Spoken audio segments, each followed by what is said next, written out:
Hey, it's my birthday today and I feel old and miserable. What's up? Also, my new short film is going to be premiering tomorrow at 4 p.m., so check that one out, please. What's up? It's the Culture Detective here investigating your favorite movies. And today I'm going to do a movie review on Shang-Chi and the Legend of the Ten Rings, the latest movie from MCU. So, yesterday I had dinner with Leo and Pink, two good friends of mine, and before that we watched Shang-Chi out of nowhere. I completely did not plan to watch this movie because I thought it would be funny when I arrive at the USA and people ask me, "Oh, have you seen Shang-Chi? Have you seen Shang-Chi?" Well, guess what? I haven't. I thought that would be funny, but at last I did watch this movie.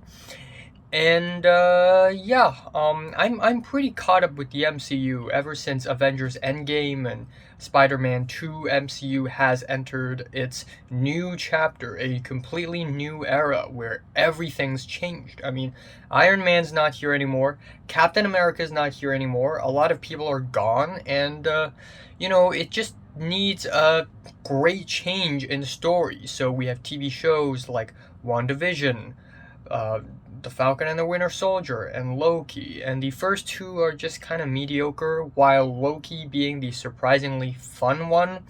And then as far as movie goes, we have Black Widow, which is a total disappointment because it is boring, bland, unoriginal, and it's just devoid of anything interesting at all. Anyways, we are on to a new MCU movie that is not a sequel, and this is Shang-Chi. It is directed and co-written by Hawaiian-born Japanese-American Destin Daniel Cretton, who also directed Short Term 12. And it stars Canadian Harbinrin Simu Liu, Awkwafina, Malaysian actress Michelle Yeoh, and one and only Hong Konger Tony Leung, and it is essentially a story about this guy, this Chinese uh, in San Francisco who is Simu Liu, and he is friends with Aquafina's character. Maybe they're still friends at that point, but who knows how the story will develop.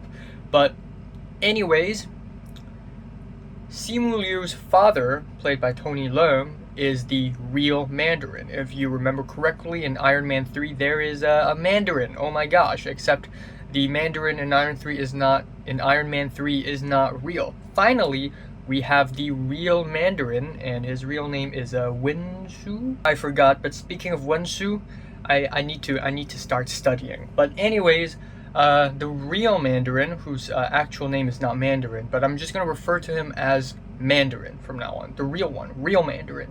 So the real Mandarin is Simu Liu, aka Shang-Chi's dad. And for some reason, his dad thinks that his dead wife is being locked up in some sort of mythical village called Talo.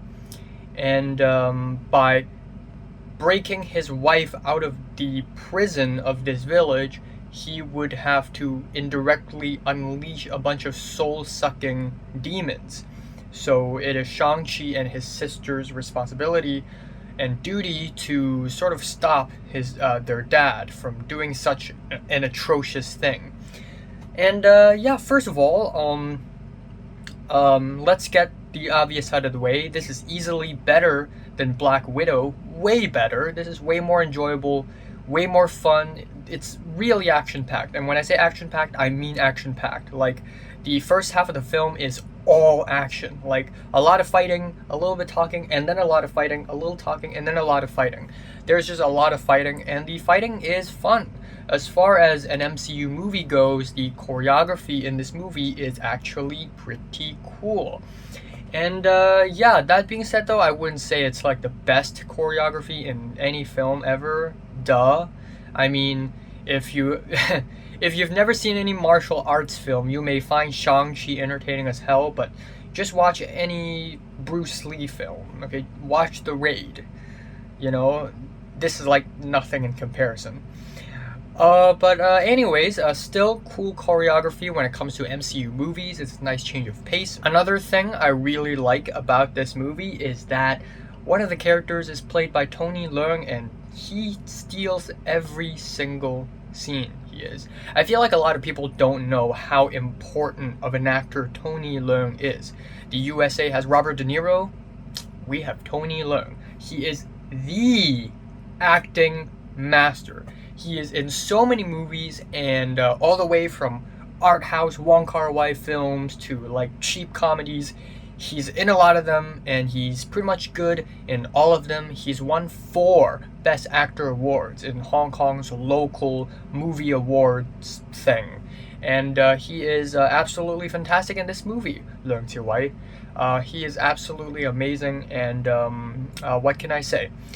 Another thing I like about this movie is that this movie is surprisingly upbeat. It's surprisingly optimistic. I mean, yeah, of course, there are moments of, sadness in the movie, but ultimately this movie is just very poppy. Like, it's just very poppy and upbeat and accessible, and I actually kind of like that. I feel good after watching it.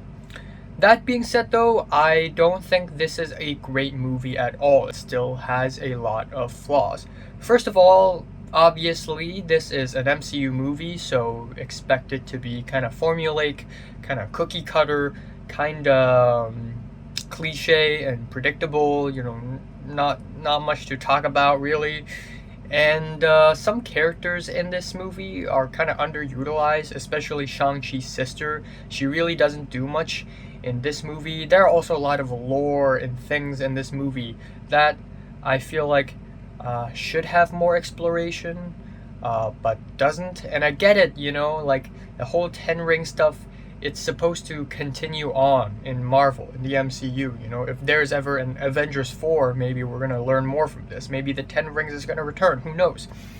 Aquafina,